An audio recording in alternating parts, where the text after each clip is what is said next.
சொல்றீங்களா இப்படிதான்? 50 லட்சம் ரூபா தெரியுமா? 2 பேர் ஸ்கூல் ஃபீஸ். எத்தனை வருஷம் நான் கட்டி பார்த்துட்டு இருக்கேன். அவங்களுக்கு நல்ல லைஃப் கிடைக்கணும். குழந்தைங்க பத்தி, என் பாசத்தை பத்தி பேசாதீங்க.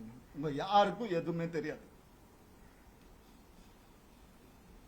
டெய்லி நைட் உட்காந்து அவன் செஸ் கத்துக்கிறான். சின்ன பையன் டெய்லி உட்காந்து விளையாடுவான். அவன்கிட்ட தோத்து போவேன் நான். என்ன சொல்றீங்களா? குழந்தைங்க மேல அன்பு இல்லைன்னு பார்க்க விட மாட்டாங்க. போன் கான்ஃபிஸ்கேட் பண்ணி வச்சிருக்காங்க. ஸ்கூலுக்கு பாடி கார்டு அனுப்புறாங்க. என் பசங்க பார்க்கணும் இந்த வீடியோவை. தெரிச்சு தானே ஓடி வந்தேன் நான். அந்த லைஃப் பிடிக்கலன்னு இத்தனை நாள் இருந்தால அப்பெல்லாம் தெரியலையா? நான் அப்பெல்லாம் பார்த்துக்கல.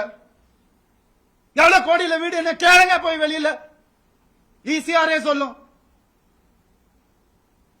யாருக்காக? எல்லாம் அவங்களுக்காக தான் நான் பண்ண. இருக்கும் போது பாத்துக்க முடியலன்னா இல்லாதப்ப மூடிட்டு இருக்கணும்.